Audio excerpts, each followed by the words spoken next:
Michelle Graves, your host on The Power of Money, and I'm honored to have you as a part of my world in this coming segment. With The Power of Money, as you know, we are interested in three things. First, that you get the necessary education so that you and your family will have the information to do well in these difficult times. The second thing I'm interested in is for you to be empowered to prosper. I want only the best for you, but you can't get that if you don't have the education and then the drive to make it happen. And the final thing, and perhaps the most important thing, is that you be energized. Because life is more than a journey. Life is about living. And so I want you to learn these things and to be empowered and encouraged and energized. I'm Michelle Graves. Now here we go. The subject matter today is going to be preparing for nursing home care. And this is a toughie for me because this is something that I'm actually walking through myself with my family members as well, and it is not easy. So I decided that I would not bring in other people, but that I would just talk to you on a direct basis so that you would have my perspective about this. Because truly, in my opinion, the decision about long-term care is probably more weighty even than dealing with death and dying. I say this because there are so many moving parts and it's a progression, whereas when you're talking about transitioning and death, that there's a finality there. And so if you have all the pieces in place, and hopefully you do, I hope that the will is done, that insurance is in place to bury your loved one or yourself, and that the cemetery is taken care of, because as I've shared in the past, the cemetery has nothing to do with the mortician. They're two separate entities and have different guidelines. The Know Your Insurance contract does not roll over to the cemetery. So I don't want to get off into the death and dying because that's a whole nother thing. And I've talked about it in the past over the years. Although people still don't believe me, you are going to leave here. Okay? We all are. Just the way it is. So, but this issue of nursing home and all the moving parts and all of the things that are involved in it are so critical that I'm going to encourage you to listen to this over and over again on YouTube. If you're watching it on your station, please tell your friends to tune in as well, because we are, in my opinion, in crisis mode right now. And it's all been predicted. I've talked about it over the years. I've encouraged everyone who's a listener, if you haven't thought about long-term care insurance, you need to, because you'll probably need it. I've had on Randy Walsh, who's a friend of mine, Mr. Copenhaver, Ray, top long-term care people in the country, just to expose you to the realities and the options. So I'm here today solo, Michelle Graves, citizen with parents that are elderly and aging as we speak. Of course I am too, but when you hit 80, you move out of the classification of senior and you're now elderly. And elderly people have different issues. Every group has different issues, but it's something about the finality of aging. And when you are over 80 and you're still here, and listen, folks, when you're dealing with an elderly person, they have dealt with so much loss. Their friends, family, children, perhaps their parents, they have lived with the finality of life regularly. And if you don't think there's an impact there, you're incredibly naive. They are acutely aware that they're not 20, 30, 40, 50, 60, even 70. They are aware because they've lost so many loved ones and people. And they have changed. They know that physically things are not the same. Even those who are extremely active and busy, they will tell you that things are different now, and how they look at life and how they pace themselves is different. I want you to hear me clearly on this, because this is so very, very important. It doesn't matter how much money you have accumulated, because things shift and you find yourself in your 80s dealing with the real probability that you may not be able to have an independent lifestyle. Notwithstanding assisted living, we're talking about beyond that when you need care.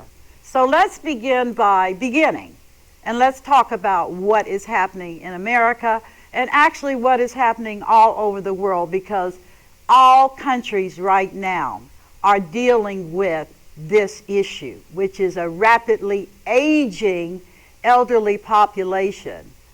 And along with being elderly, over 80, all of the medical conditions that arise out of that, some are treatable, many are not. And therefore, what do with a population that needs care? And I don't mean irregular or erratic care, but consistent ongoing care for the rest of their life. For the rest of their life. You're talking about upwards of 20 more years. Okay? That's how long people are finding themselves living. So you and I, who are younger, baby boomers maybe, or even younger than that, grandkids, you're now dealing with the fact that it's here. And grandma cannot be at home by herself any longer. Or granddad is doing some weird things and needs to be in a safe and secure environment. How do you know it's that time? Because I'm telling you, their behavior just begins to shift. And I'm not saying in a wild way, but in a noticeable way. Let's talk about things that you might want to pay attention to before talking about making these decisions to move them out of the independent status and into the safety of a fully staffed 24/7 facility, which are all over the place today in case you haven't noticed. These facilities known as memory loss, assisted living, long-term care, all of these are they're all over the place right now. And why? Because that's where we are as a society. So let's talk about what are the things you want to begin to observe with your parents. Okay, and I say this because of my age and the fact that I have parents that are in their late 80s, early 90s, and some of the things you begin to notice. One of the things that you notice almost immediately is just their inability to recall things. They process differently. They're more thoughtful. They don't speak quickly, if at all. One of the things I noticed is that with older people, they don't have much to say at all. They will smile and laugh, but in terms of actually engaging in conversation and dialogue, they won't. They just won't say anything. Now, that's a hint. That is a real serious hint about what's going on with mom or what's going on with dad. They want to talk about family. They want to talk about things that are not controversial. They do not engage in stress on any level. So that's another thing too. Don't put them in a place that's stressful. They may have a dog or they may not, but in any wise, their lives have settled into a cadence that says, I am in the final years of my life, and I'm really not up to anything other than maximizing that time. And they do what they do.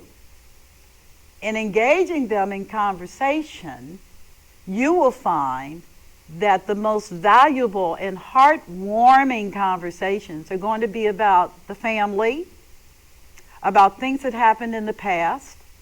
If their memory is sharp, and a lot of them got sharp memories, they can talk to you about their various experiences. And you can ask them. The thing about older people is you can ask them just about anything. They are not self-conscious.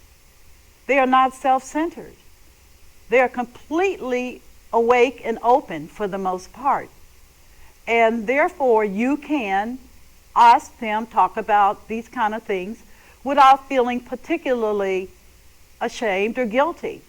They're transparent. Now, not all of them are, and I don't want to do a sweeping statement, but I'm going to say to you that wisdom is amazing.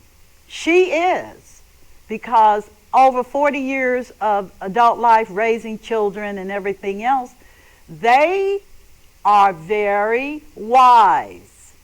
And sometimes wisdom says, just listen, don't say anything, which means you can talk to them about many, many things and get their insight. Once in a while, they may ask you a question, but it's always couched with a pre-recorded answer. Because you're not going to get them. I told you wisdom. No, thank you. Okay? No, thank you. Subjects to stay away from: money. And the reality is, you got to talk about it, because this subject we're talking about on this show is definitely about money. Most definitely is about money. But just making you aware, that's not a comfort zone for them. It just isn't. It's not a comfort zone.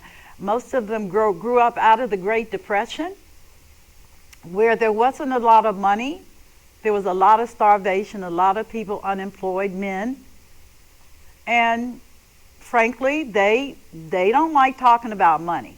Okay, they really don't. So as we discuss this subject, the best place to start may be with your siblings. Okay, your brother, your sister, other family members that are involved with your family. And where do you start? You start with observations and shared insights about the people you're talking about, your parents, things that may not necessarily feel right. And you can usually tell this around holidays, when they get together, when they participate with other family members. This may not be an appropriate subject for you to sit down with initially and talk to them about, okay, on any level. Because again, that's the position that they have never felt comfortable. I mean, for real. They just never have. They've not felt comfortable about those conversations with their children. I mean, after all, you're the child, not them. You may beg to differ, but that's where it is. Okay, so you've observed things that you find uncomfortable. In some cases, it may be physical concerns from going to the doctor, which reminds me, when a person is elderly, and I'm very emphatic about this, they should be at the doctor's office every month. Not randomly or when they feel like it or when the physician has time for them every 3 months. They need to be with their doctor, preferably a gerontologist, every month. And you need to be with them, or somebody needs to be with them to hear what the doctor has to say. Because otherwise, you may never know. I'm not kidding you. You may never know, because that generation felt that was very private. So I say this because here you are, and the doctor has given a diagnosis, and you're there sitting there looking at the doctor along with them. And sometimes they will look at you and say, well, what does this mean? The doctor's sitting right there in front of you. So you say, well, ask him. Well, they don't feel comfortable asking him or her. So what does this mean? And at that time, the physician may very well say, well, this could mean a change of your lifestyle. What does that mean? Well, have you considered some options where you wouldn't have that big house all by yourself? Oh, no, no, no, I love my home. I love my home. That's what they're going to say. I don't want to go anywhere. I love my home. Now, that's not the case with all seniors, but most seniors do love their homes, okay, because it's full of memories. And memories are what you're holding on to as you age. Memories, not money. Not money means nothing when you're 85. Okay? Jet hopping and all that stuff, no. Although there's a lady that just went up in a rocket ship with Mr. Bezos. She was an old lady. I was like, go girl. Awesome. Something she wanted to do. But that's not the standard. Seniors are not going to be taking rocket ships to Mars. They're not going to do it. They are more concerned about having their independence, being comfortable, and having their family in their life. More than ever, having their family in their life. Even if he's a clown, they still love him and they want to see him. Okay? But getting back to observable changes, the lack of enthusiasm about things that they were enthusiastic in the past. If they were people that liked to travel, they may not be too inclined to do that. And it's not because they don't like friends or they don't like a ship or they don't like, it's because many of them are dealing with pain, known as arthritis, known as back injuries that never got resolved, known as all kinds of pain. They're dealing with pain. And when you're dealing with pain, all you basically want to be is left alone. I mean, really. You just want to be left alone because it's just too much, too much, too much, too much. So, again, in talking about, oh, let's do a family reunion, in Florida or somewhere. And they'll probably say, count me out. That's not something I want to do. And you're like, but why? Well, starters, you're going to ride in a car, you're going to ride on a plane. You got to get there. And if they don't feel good or they're hurting, they don't want to go. Doesn't mean they're disinterested, but these are the things they're not telling you, but they are telling you. And you can ask them, and they'll be, are you hurting right now? And they may tell you a little bit, or they may tell you, oh, I'm okay. And you can say, but what does that mean? Push to get a clarity.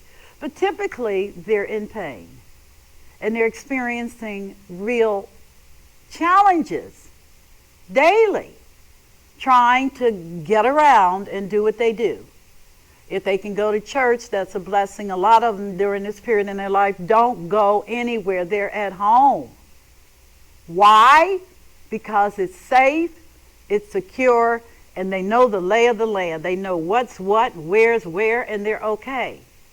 Unfortunately, most injuries with seniors take place in their own home. Why? Because that's where they spend most of their time. So, you've observed these things changing. You've also observed just typically, do they eat? Are they eating or are they just picking? That's a very good sign too. If they're not eating their meals, or they're eating randomly, or they're eating things that are not healthy because they want a cookie. They want, fat stuff. They want Cheetos, Cheez-Its, all that. They want this. And you can't, and may I be honest with you? Leave it alone. Don't start talking to them about healthy living at 85. They've outlived you. Leave them alone. If they want to eat that stuff, have at it. And I'm so serious about this, even down to smoking cigarettes. That's a part of that generation. I don't smoke cigarettes. I find them repulsive. But that's me. Okay? If a person's been a cigarette smoker for 40 years, putting them on television to tell people, don't do this to yourself with a tube tied to their neck, is not going to make them stop smoking. They've been smoking all their life. If it bothers you, don't visit. Talk to them on the phone and just tell them, I can't do smoke. And they'll be okay, but they're not going to want to stop, and you shouldn't allow them to have to accommodate you, because at this stage in their life, it's about them. And again, because life is so fragile and precious at this time. So you're observing behaviors and habits that let you know that I'm not comfortable. Or if they are smokers, I don't know if I want you smoking in that house by yourself. Why not? Always have. Well, because if you fall asleep, what's going to happen to you in terms of safety? I don't know.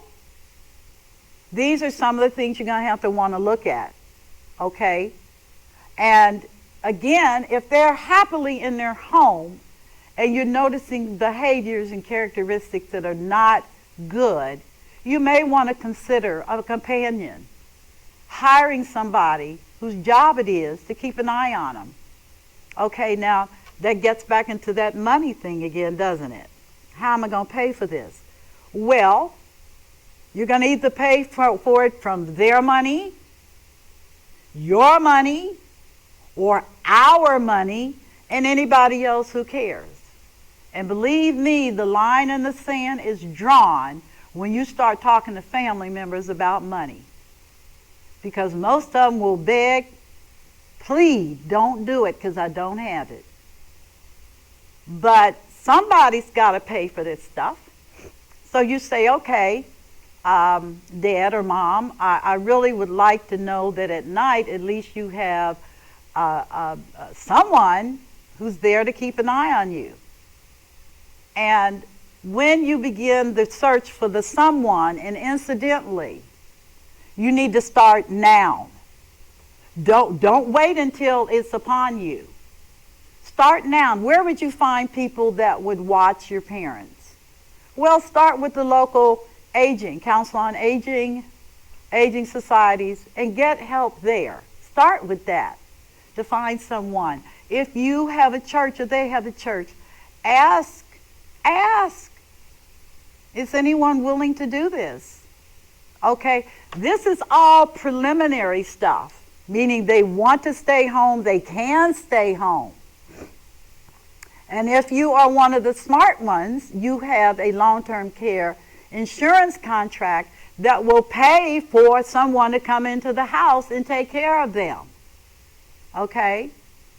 But those are the questions you're going to have to begin to ask now, because this thing is moving fast. It is. It's moving real fast. And you're going to look up and it's like, what the heck? Yeah. Life moves fast. And you want to be prepared. Okay? You want to be prepared. So, you've observed that even at night, they're not doing well. Okay? They stumble. They got rugs everywhere. Pull them up. Take them out. You can't do. No can do the rugs, the little toss, scatter rugs, throw rugs. No can do because of falls. And falls are almost the number one cause of death among seniors. They get up at night to go to the potty and they slip and fall and break their pelvic bone or break their hip or break their leg, and then you really got it going. You really got it going, because that's a tough one. That is a tough one. But I'm telling you up front, get rid the scatter rugs, get rid of them. Just tell them I'm taking them out of here. I'm gonna donate them. If they're in good condition, I'm gonna donate them, because your safety is too important. Oh, I've never slipped.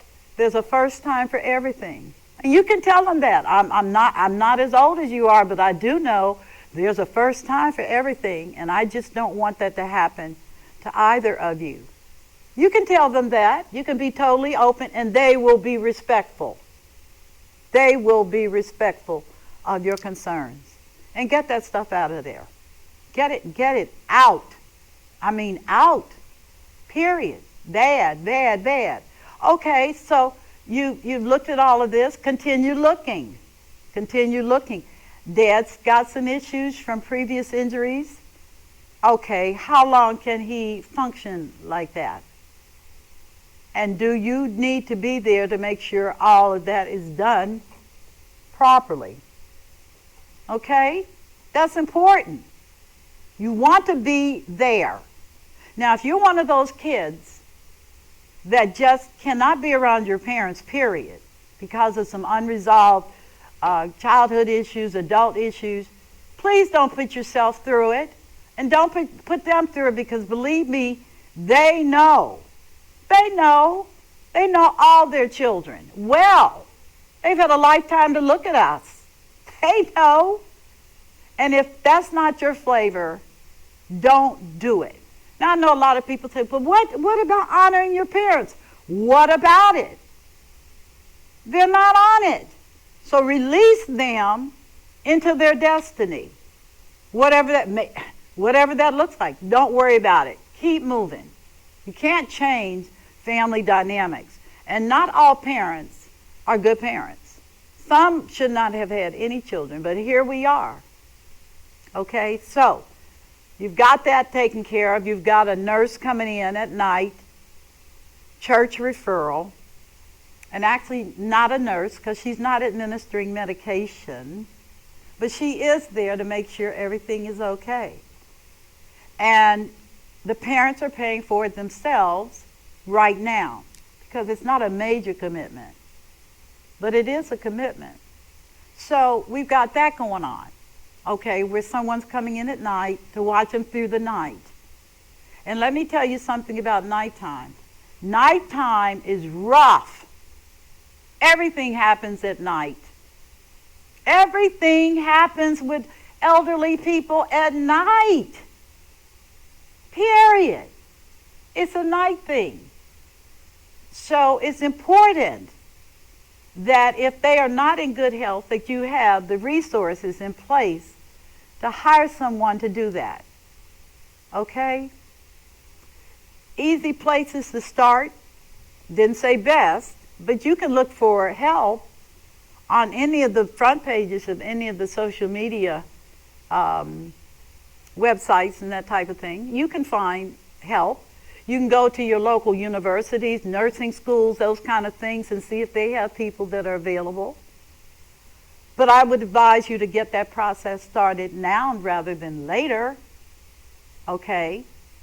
Because it's going to take time for them to adjust to somebody else in the house. You say, but I don't understand. Well, they grew up in a time where people would come in your home and remove everything and leave you with nothing. Yep, they do that. So you want to make sure that you've taken all the necessary steps to make sure that they are in safe keeping with a nurse. It can be a licensed practical nurse where she cannot administer certain types of medicine. It may be a full-grown RN, registered nurse, who's been recommended by her doctor or her peers. But, you know, if you've never been through this before, you don't know what questions to ask, okay?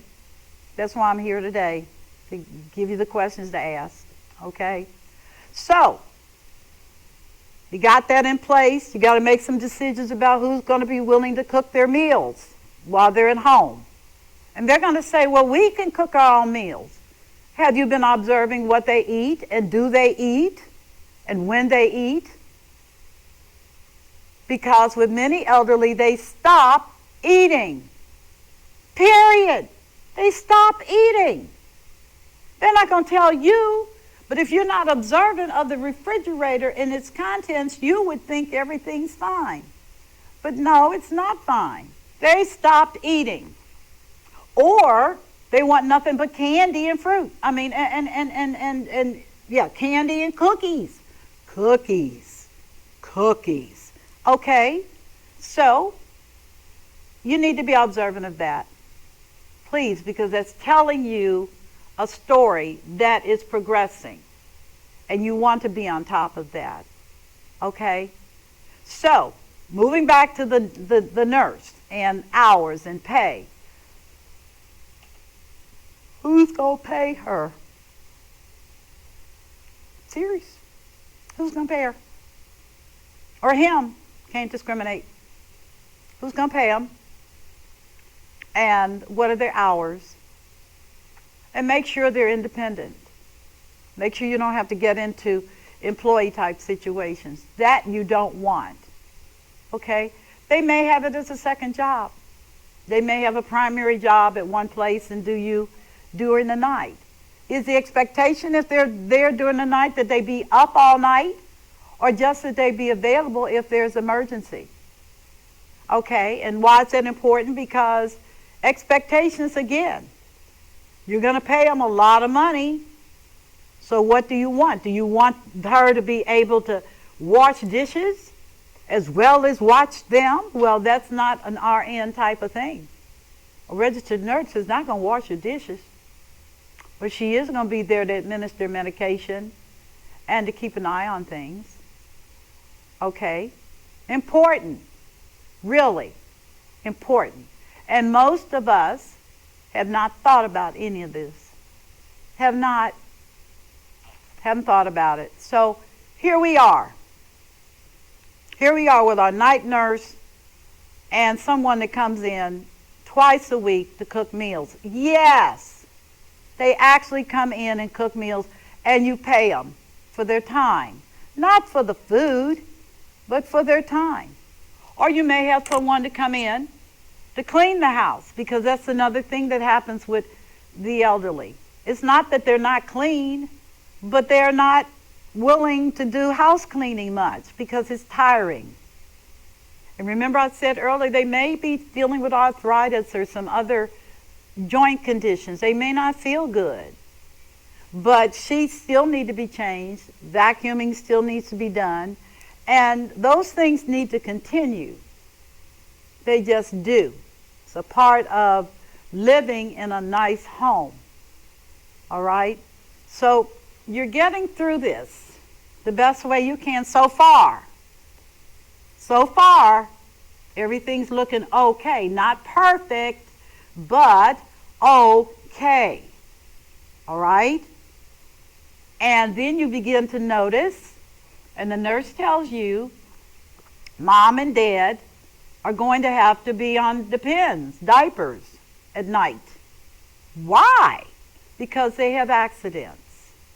They can't make it to the bathroom on time. They're not willing to use a potty in the bedroom. Now you talk about a transition. That's a biggie, because most of them truthfully will tell you, I hate those things. And I think they're worthless. And I can get to the bathroom on time, but the truth of the matter is, and the best way to probably frame it is that prevention is prevention. We just don't want the sheets messed up, the bedding destroyed, because you couldn't make it to the bathroom. Okay? But when you see them having to go onto that type of a regimen, where you now have a nurse there at night to keep an eye on them, they got to go on diapers, and that nurse may be the one responsible for washing them up and getting their clothes together, all those kinds of tasks. And you're looking at the paycheck. You're looking at how much money you're spending for this. Can I move them into a different situation? Yeah, if they want to. If they want to.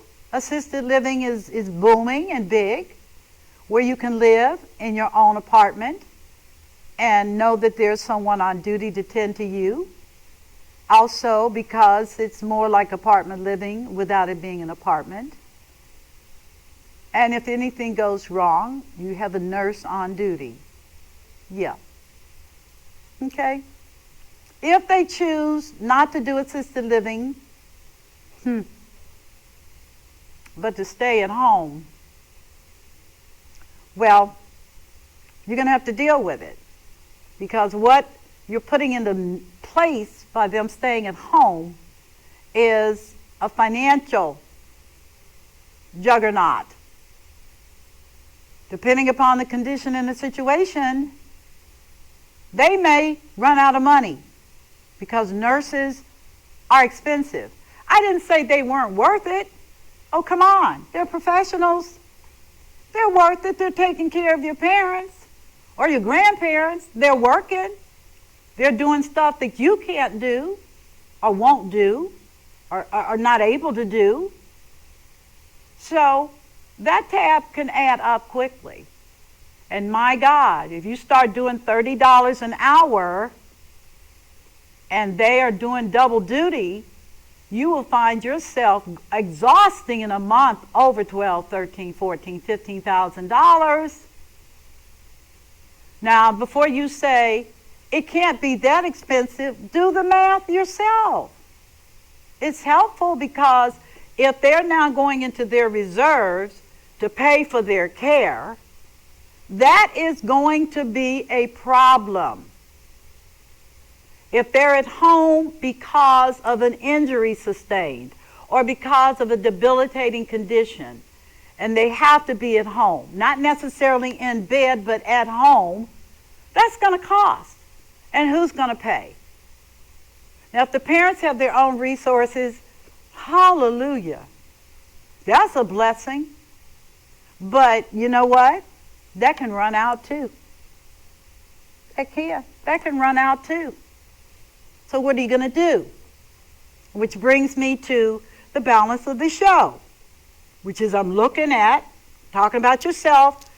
Golly Moses, these nurses and my parents and oh my gosh, what is happening here? And I'm like, welcome to what aging is going to look like. And let's be mature about how we're going to do it. So, typically, if the people are not in assisted living, and again, assisted living is for people who want independence, but want the predictability of help if they need it. Most facilities have kitchens. You can eat in the dining room if you want, but you can cook your own food. You have a fairly independent life. That's assisted living. It's just high-end apartment living. Okay? But many, many people cannot do assisted living because their condition is far too advanced.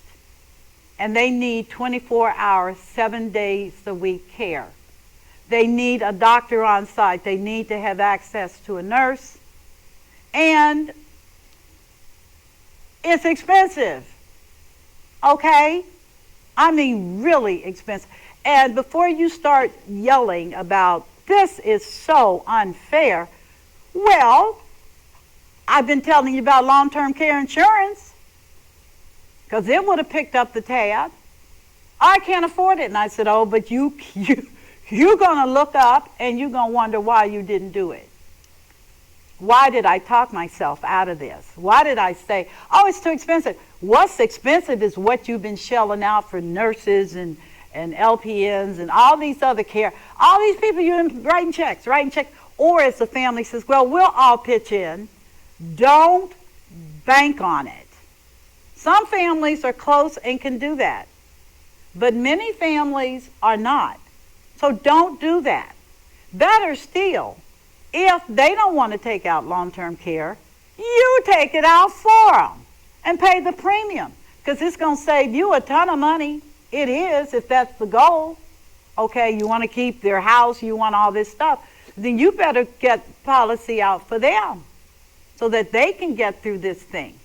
Okay, so how to pick a facility. It's hard and it takes a lot of time. And the easiest way to do it is to split it up. Contact the Council on Aging. Go to Google. They got a ton of resources. Begin with the state of Ohio or your respective states on their inspections of these various facilities and begin to determine how you're going to pay this bill. Because private pay facilities where you're paying a check are always going to be higher caliber because you're paying a check. If you can't afford that and you don't have long-term care, then the alternative is Medicaid.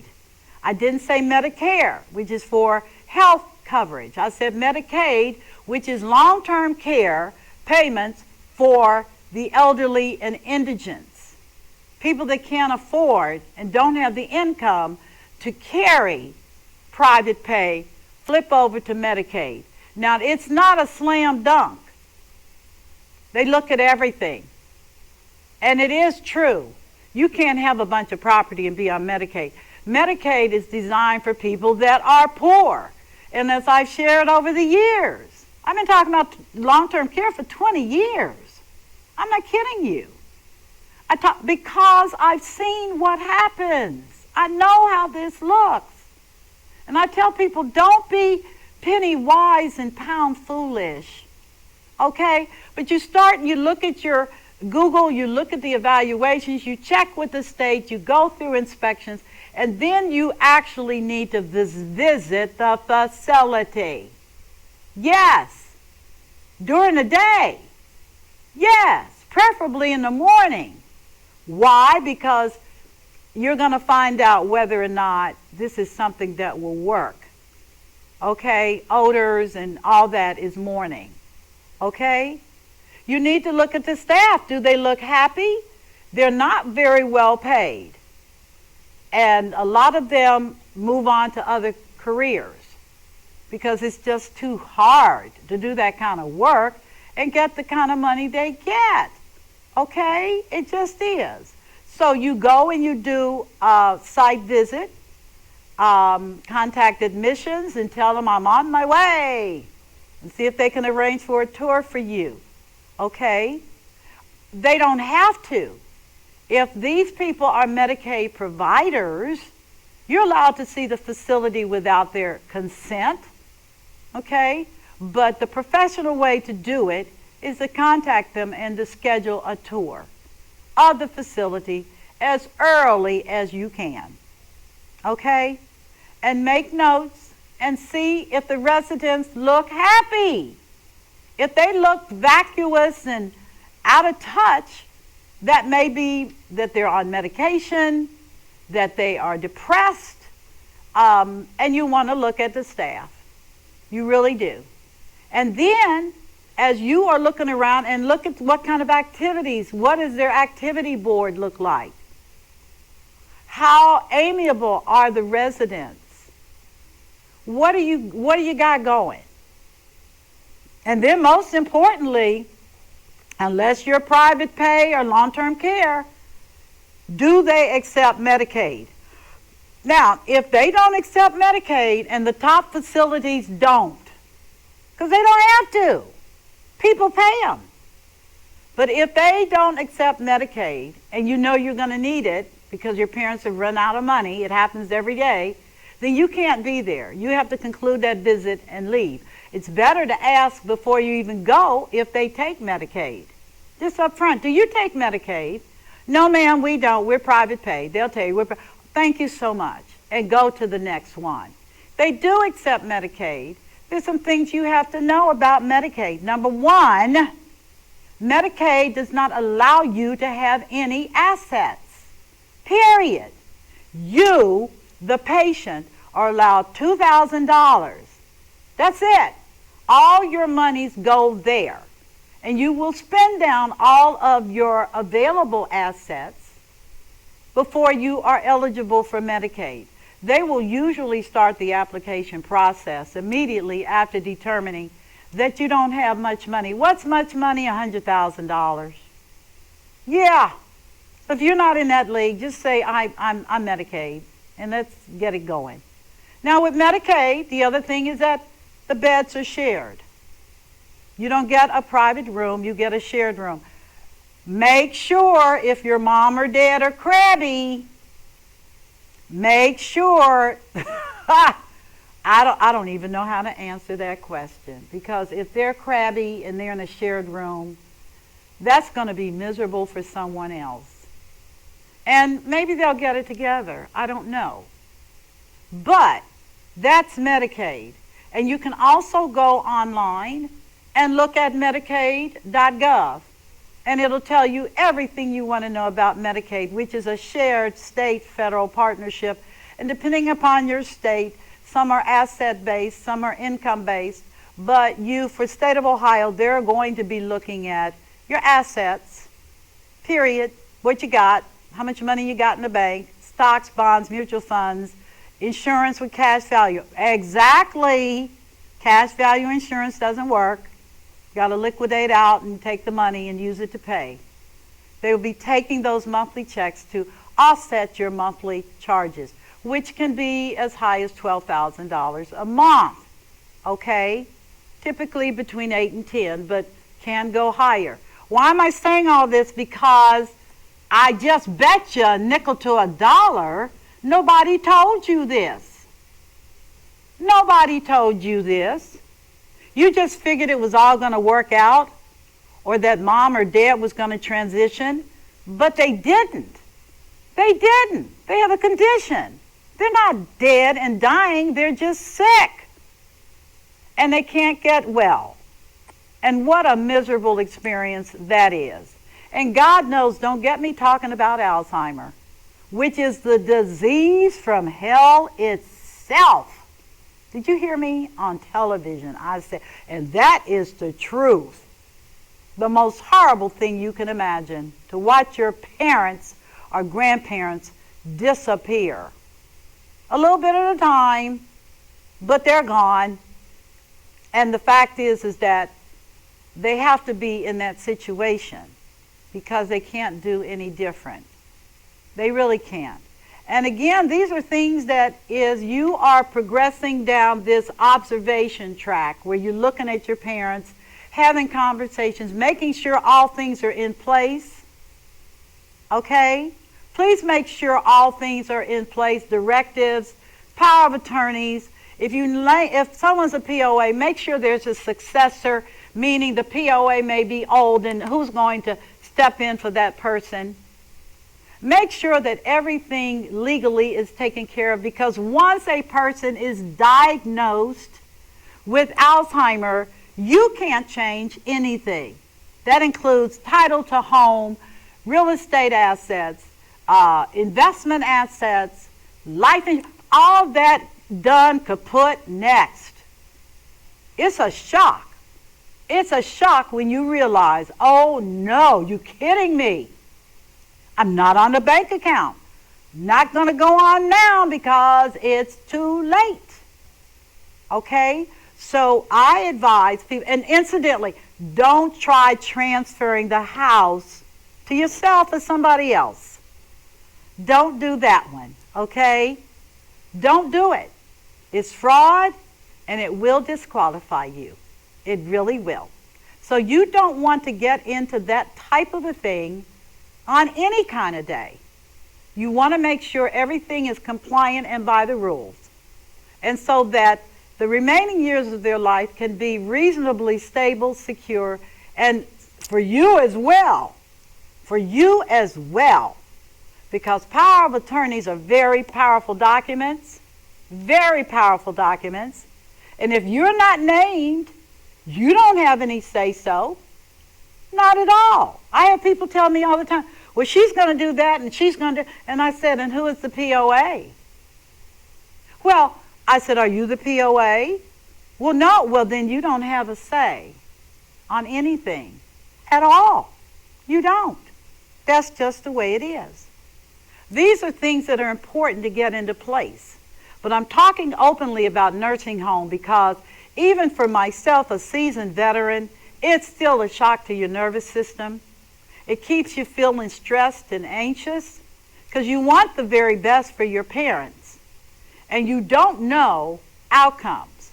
You really don't. It's not like putting them in a rehab where if you don't like the rehab, you can move them someplace else.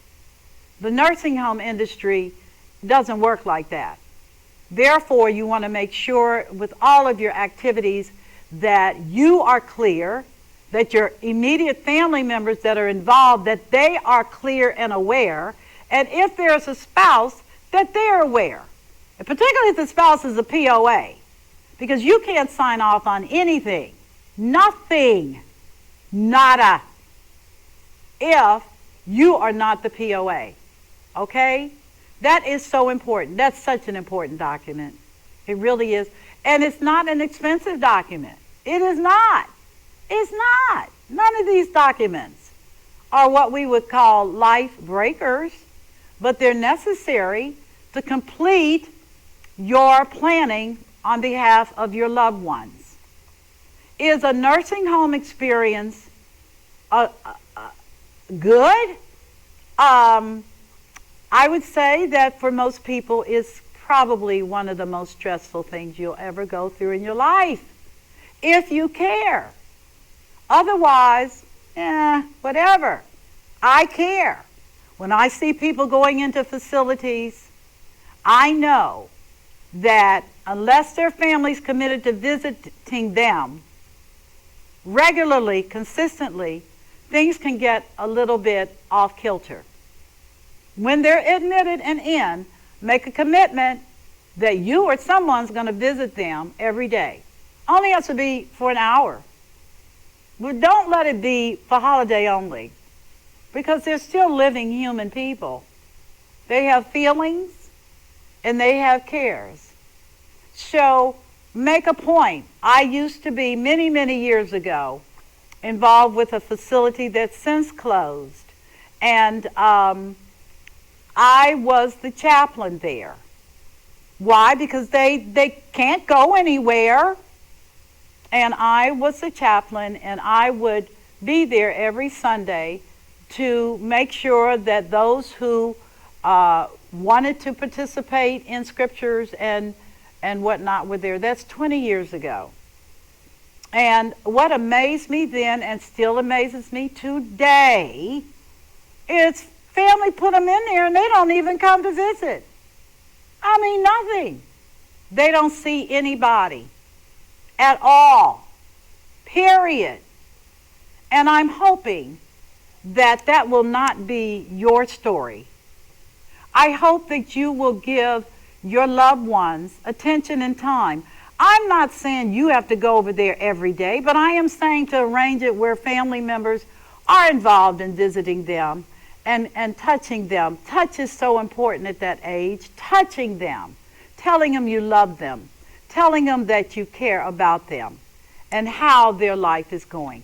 Asking them the things that are important to them, not about their assets, which they don't have, but asking them about, grandkids, making sure that they are in a safe and warm and caring circumstance. And don't be ashamed to talk to the administrator. Do not be ashamed in a long-term care, or we call them skilled nursing facility.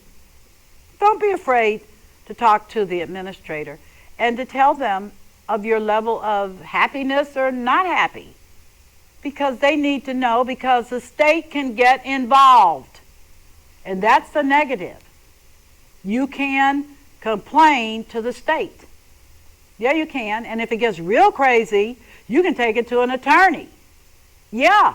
And now it's going to begin to cost them money to be properly represented and all of that.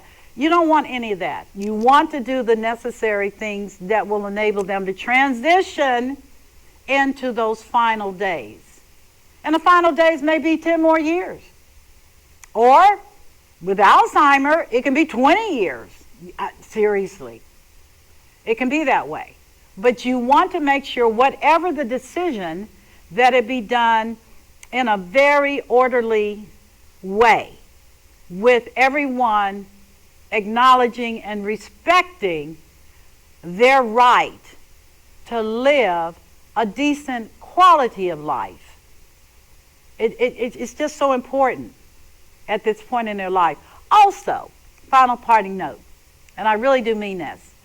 If you're going to do Medicaid, you better make sure that the roommate match is okay. Because believe me, to live with a person that you can't stand for 20 more years or 10 more years is tough. And so you are thoughtful, and you will make sure that is attended to. Talk to their administrator again and make sure it's all okay. I wish all of you the very best. I hope you've learned a little bit about my sharing this particular walk. boots on the ground, no joke, and wish you all the best yourself. And here is my final parting note. You better hope you got somebody that loves you. You better hope a child loves you, a daughter, son loves you. You better hope there's going to be somebody in your life that cares. I'm saying that because it really is true. What you put out is going to come back, and you want it to come back in a wonderful way. So I conclude today's Power of Money with Michelle Grace, talking about nursing homes and care issues, and I wish you only the very best in your travels through this experience called life and in this journey called living. You take care, and God bless you richly. You have a good day. Bye-bye.